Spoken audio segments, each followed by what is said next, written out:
feel is that you need to embrace who you are. See, the definition, there's a lot of pressure to be perfect.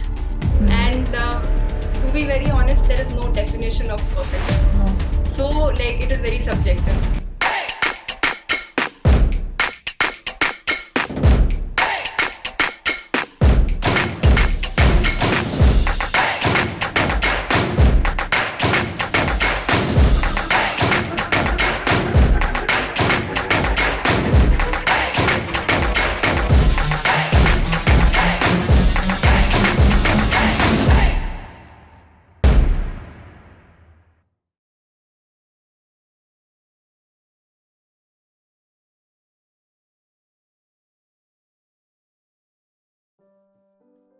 Discipline is the word that implies a great meaning in everyone's life. It is a way of being honest, hardworking, motivated, and encouraged throughout the life. Discipline is an important behavior in life. It is a character trait which is crucial for expressing many other attributes in life. It refers to orderliness in life, which is essential for success in one's life. Additionally, it demonstrates respect to physical and moral laws in society. It is rightly said that life without discipline is just like a ship without a radar. Hello and welcome to the Honest Talk by Freak Folks. I'm Harsh Pandey. For this particular session, we have with us very special guest joining us all the way from London, UK. Lieutenant Commander Bidisha Pandey, ma'am. She has served in the Indian Navy for the decade as a logistic officer. She led the naval marching contingent twice on Rajpath as a part of Republic Day Parade in 2014 and in 2015 at New Delhi, and has also represented the Navy in the iconic transatlantic Cape Town to Rio Ocean Sailing Expedition 2017. She has been awarded the Kasti Bhushan, celebrating women in maritime award, and many other prestigious awards for her contribution to the maritime fraternity as a dedicated naval officer, courageous seafarer, and leader. On completion of her 10-year tenure in service, she will now be heading to the University College London for higher studies in the field of prosperity, innovation, and entrepreneurship. She has been awarded a prestigious Commonwealth Scholarship under the CSC development theme of promoting global prosperity by the British Foreign Commonwealth and Development Office to pursue this course. So, first of all, ma'am, I welcome you to in this session. Thank you so much for joining and agreeing to share your thoughts with us. Thank you very much for having me here. I hope this interview helps a lot of youngsters to get some clarity in life or guidance in life. Definitely, ma'am. And it's our pleasure too. So, moving to the topic of today's session, which we have chosen, is the power of self-discipline in the growth of a leader. Ma'am, actually, my very first question to you is: leader used self-discipline to sharpen their willpower and decision-making skills to command respect from others and to lead by example to achieve their goal regardless of their feeling, to gain profit and to look beyond hard work, to stick to their decision, to evaluate themselves and place boundaries, to compartmentalize their emotions. How do you define the rule of self-discipline in your life? It would be great if you could share some of your personal experiences. So Harsh, I come from a military background. My father was an officer in the Indian Army. So right from the beginning, I think I knew that discipline is the bedrock of success. And I think my father really worked hard to instill those values in me, and I could see it because I have been a part of this military culture since a very long time. Also, I feel that people generally relate discipline to only punctuality or following a routine or a timetable. Other than that, I feel discipline is also about being prepared whenever there is an event or there is any activity that you undertake. There is a lot of preparation that should go into it to make it more fruitful. So that also is a part of discipline. Regarding my personal experiences, I would say you mentioned in my introduction the RD parade. So it has been the highlight of my naval tenure when I led the contingent on 26 January.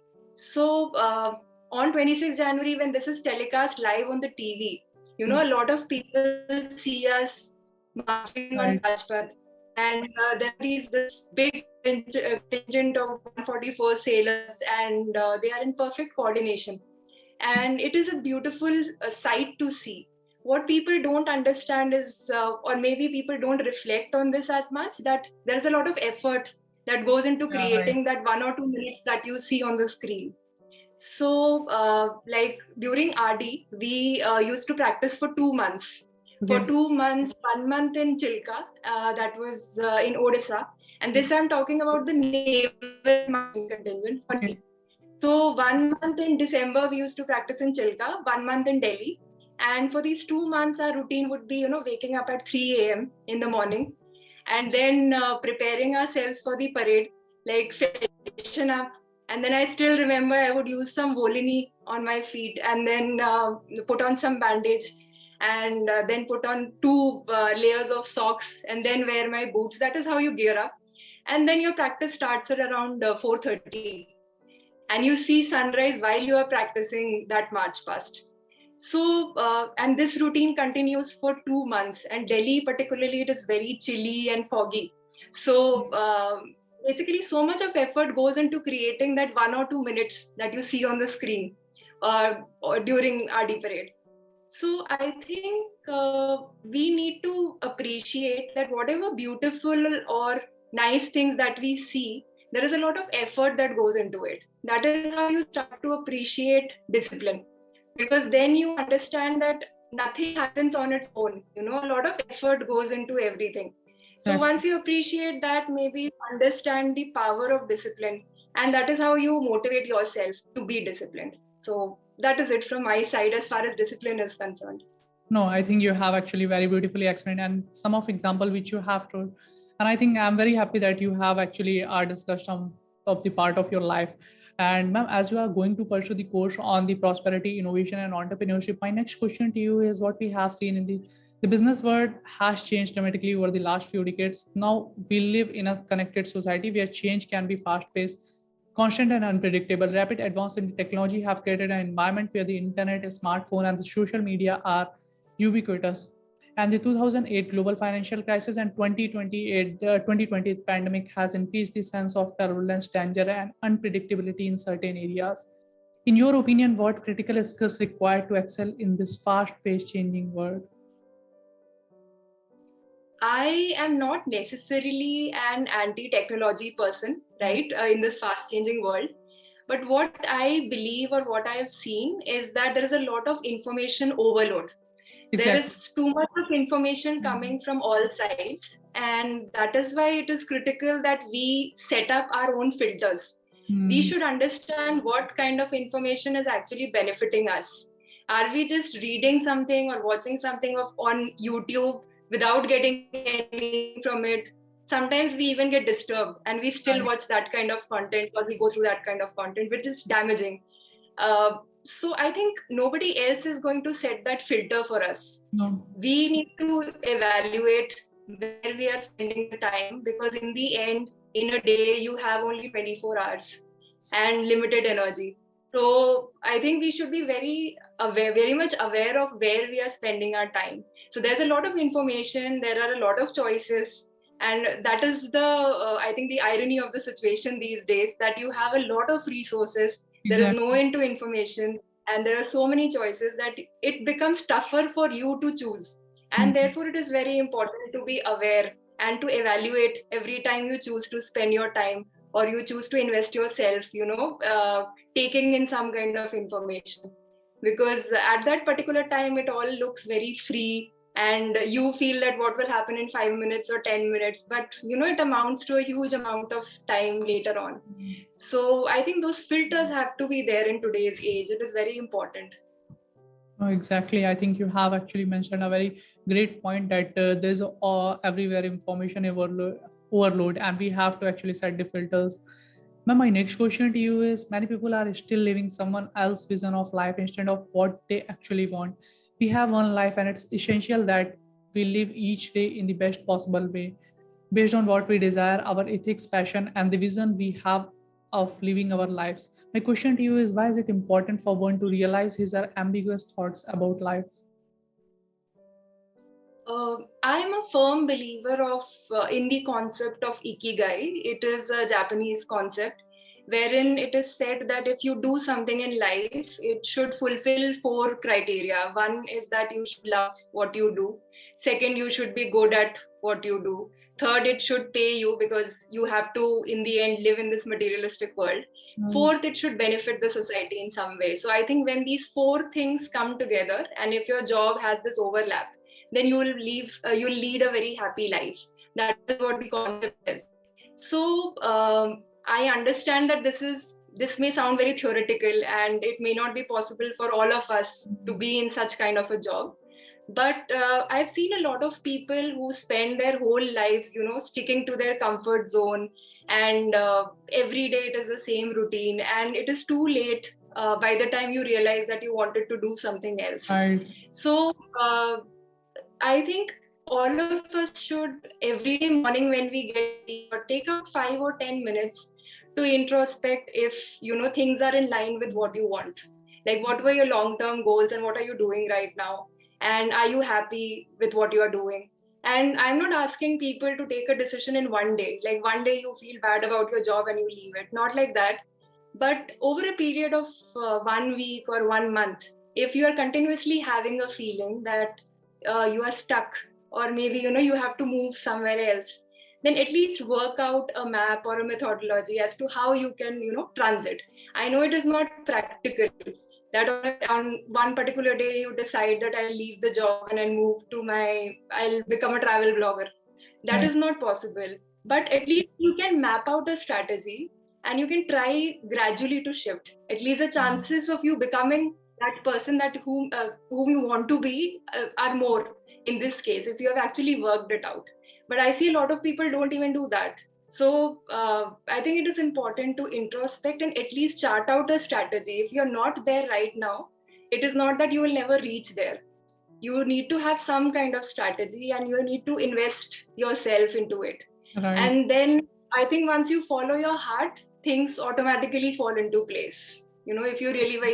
If you want something from the bottom of your heart, the universe conspires to give you that. So that is what my message would be. Can't agree more. Ma'am, my next question to you is how your life choices will always reflect your morals and beliefs, and how they will aid you in making a deliberate choice on what is important to you. One thing that I've noticed is that people do not take responsibility of their choices. So first thing I feel is that people should take complete responsibility and ownership of their life decisions. Whatever you choose to do, we should understand that do as much as research as possible, but in the end it should be your decision and you should not put the blame on someone else later. So that is number one. Number two, when you have learned this and once you have accepted this, that my decision is affecting my life, then you have to have some set principles or morals which you're talking about, that okay, these are my basics. I mean, this is what I want. Like the long-term goals that I mentioned in the previous Ikigai question, or the filters, whatever decisions that you take have to be in line with your long-term goal. So basically the long-term vision has to be clear, and every time you take a step or take a decision, you must understand that it will impact your life and you are solely responsible for your life. So that way, you'll be more answerable to yourself. I see a lot of people who are not very answerable to themselves, that okay, this happened, so this happened and that happened. That should not be the mindset. Exactly. I think this was a really very meaningful answer from your side, ma'am. My next question to you is, everyone experiences imposter syndrome at one point or another. It's that pattern you find yourself in where you doubt your skills, talent, or accomplishments. And it's persistence. You fear being exposed, feeling like folks will out you aren't as brilliant, amazing, and fantastic as you or they thought. My request to you is please share some tips to deal with imposter syndromes. If you have any such past experience, it will be great if you could share. So I firmly believe in the concept of perfection over personality. Sorry, I said it the wrong way. It is personality over perfection. Right. Basically, what I feel is that you need to embrace who you are. See, the definition, there's a lot of pressure to be perfect. And to be very honest, there is no definition of perfect. No. So, like, it is very subjective. But what happens is that we feel, okay, this is perfect, that is perfect. We borrow definitions from everybody, and then we make our lives hell fitting into those perfect zones. So I think we should first understand who we are and play to our strengths. So even in my case, this is a very interesting fact that I'm a very soft-spoken and polite person. Okay. So when I cleared my service selection board and joined the Navy, a lot of my relatives and other people thought that, Vidisha will have to change the way she deals with people, because armed forces, people have to raise their voice or, be a little more strict and tough. Right. So a lot of people expected me to become that. But I have completed 10 years, and I'm very happy to say that I'm still the same. I know what kind of person I am. I had a very polite but firm kind of approach to dealing with my team. And even while in forces, I never raised my voice on any of my team members or sailors. And that worked perfectly fine with them. Also, the one place where I raised my voice was the parade ground. And I did it good enough that I was, leading the contingent on Rajpath. So I think that is how you play to your strengths. You understand what kind of person you are, and the society would keep judging you, and they would keep saying things, but you need to know who you are and figure out a way where you can actually utilize what you're good at. So I think nobody else would know you better than you. So it is your responsibility to figure out what works for you. Exactly. I think you have shared a very meaningful answer from your side. And I must say there's a lot more to learn from you, but today I don't want to take too much of your time. And moving to my last question of this session, actually, it's a kind of a request to you again. What will be one piece of advice would you like to give to all the millennials, to all the youth, those who are surviving in this materialistic world? My only message would be that, I want everybody or the millennials basically to understand that success is subjective. When we say success, for somebody, success would be, earning money in the corporate sector. For somebody, success would be donning the uniform and serving in the armed forces, or becoming an IAS officer or an IPS officer. For somebody, it is becoming a, travel blogger and exploring nations. So you need to find your own definition of success. Don't borrow it from someone else and make your life hell. So just introspect a bit and define what success means to you. It need not be accepted by the society, but it is more important for you to be comfortable with your definition of success, so that later on you don't regret your decisions in life. So I think that is my only message to all the millennials. Okay. No, this was really a very meaningful, and I must say it was a kind of encouraging word from you, right? And thank you so much, ma'am, for joining and giving your important time. We look forward to conduct more such sessions with you in future, and it was a kind of a healthy discussion with you on the topic. Thank you, ma'am. Sure. I also loved the discussion. I hope it helps everyone. Yeah, actually. Thank you so much, ma'am. On the ground is where I stand. Never give up, that was always the plan. It's so cold